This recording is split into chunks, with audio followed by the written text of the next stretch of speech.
Hello everybody, this is Grey Cup Game Plan. I'm your host Mike Valente. Welcome inside our studio here in Winnipeg. This is episode 2 of a 4-part series running throughout the month of November as we approach the 103rd edition of the Grey Cup.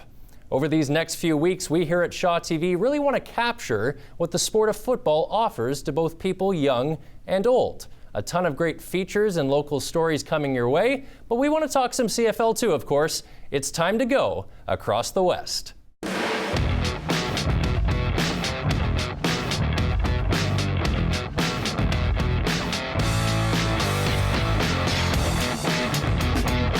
This is Across the West here on Grey Cup Game Plan. I am sitting here with Bob Irving, legendary broadcaster and the voice of the Winnipeg Blue Bombers. Thank you so much for coming in, Bob. My pleasure, Mike. Good to see you. Today we're talking about players who have played in both the CFL and the NFL. Let's start with Warren Moon. Yeah. He's got to be near the top of the list. Well, he came to the Edmonton Eskimos in the 1970s. I remember it well. I was doing the Bomber games back then. I know I've just dated myself, but boy, he wasn't an overnight sensation. The first year he played, he and Tom Wilkinson shared playing time, but then he took over in I believe it was the second year, and played 5 sensational seasons with the Eskimos. They won 5 straight Grey Cups with Warren Moon as their quarterback.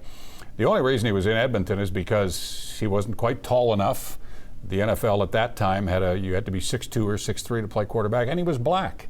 And at that time, black quarterbacks weren't, for whatever reason, welcome to the National Football League. It seemed they weren't anyway. Right. So he wound up in Edmonton, had a great 6-year career, and then after his 6th year, the National Football League teams realized what Mr. Moon had going for him, and south he went and onto a Pro Hall of Fame career.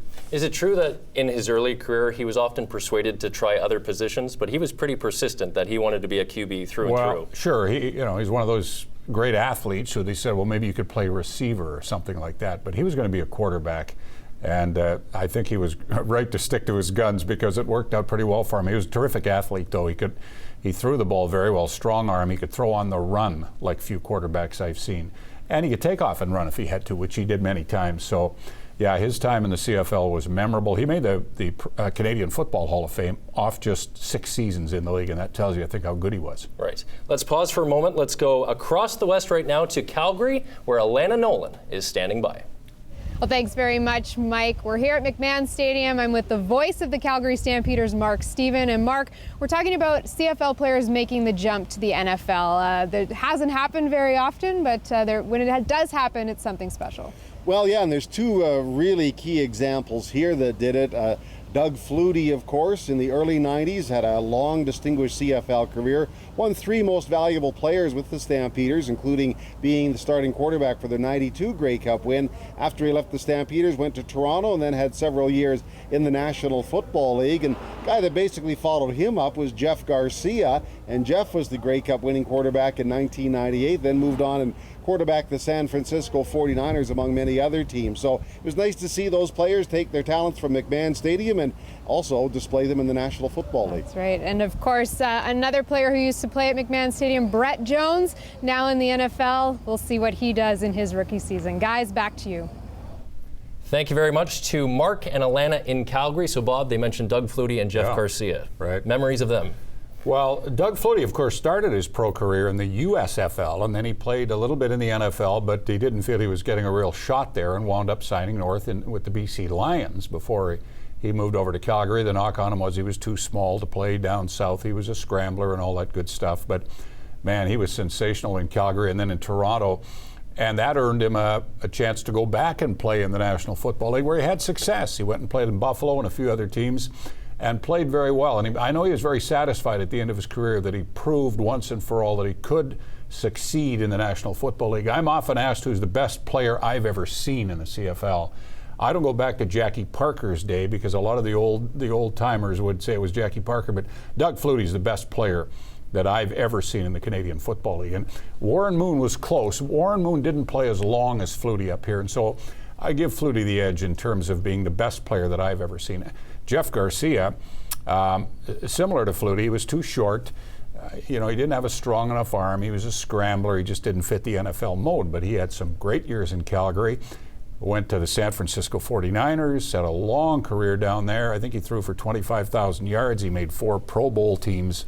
So he and Flutie sort of blazed the trail to some degree for the small quarterback who could move south of the border.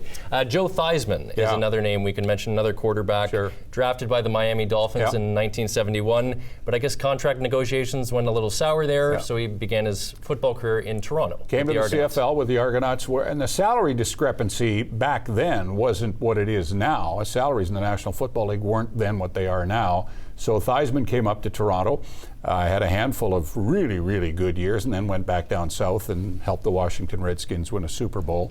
And he was, again, one of those quarterbacks sort of in the mold of Flutie and Garcia, where he was mobile, right? He's not very tall, but he could move around, scramble around, run around. But he was very successful when he went back to the NFL, too. And speaking of Warren Moon, is he not the only player to be in the CFL Hall of Fame as well as the Pro Football Hall of Fame? The only one I know of. Yes, so pretty remarkable. Yeah, it really is. That's quite a compliment to Mr. Moon. Thank you very much, Bob. This has been Across the West Segment 1. We'll be back shortly with Segment 2. You're watching Grey Cup Game Plan on Shaw TV.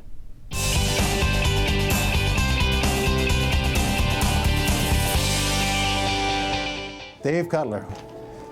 Yeah, and look at Warren Moon, how young he is here. Yeah. Back in the 70s and 80s, Tom Towns was a local Southside boy whose football dreams led him from U of Alberta All-Canadian through the 5-in-a-row Eskimos Grey Cup champions. For the past 30 years, Tom's enjoyed success in the jewelry and design business.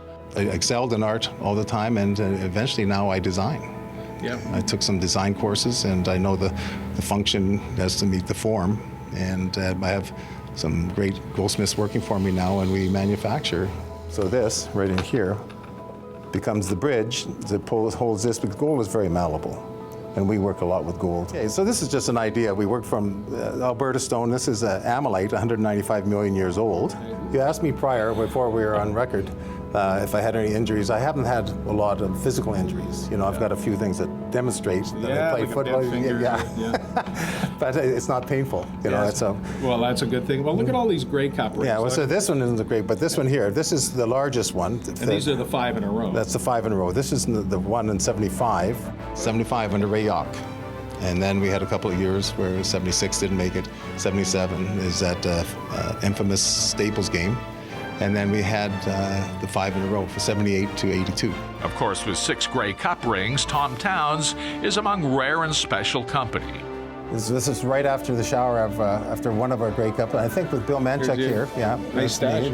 And Eric Upton when he had hair. Dan Kepley. Dale Potter still looks the same. The camaraderie we had between our team was just absolutely fabulous. You know, we had a lot of fun.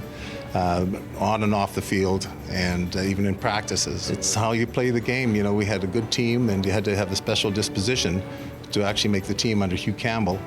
Yes. Norm Kimball. Yeah. Yeah, he created the low-income football player. Well, he became rich later. Oh, I know. Tom Towns hasn't done too badly himself. His life arranged just as he likes it.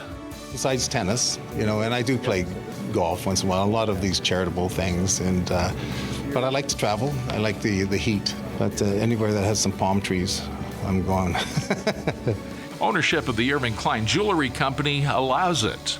You've done well in this life. So far, yes, thank you. For Shaw TV, this is Tim Dancy. The coldest Grey Cup took place at Winnipeg Stadium back in 1991 when the Toronto Argonauts played the Calgary Stampeders. The temperature at kickoff was minus 17 degrees Celsius with a wind chill of minus 24. Set pieces for Shaw TV's Grey Cup game plan provided by Blue Moon Furniture.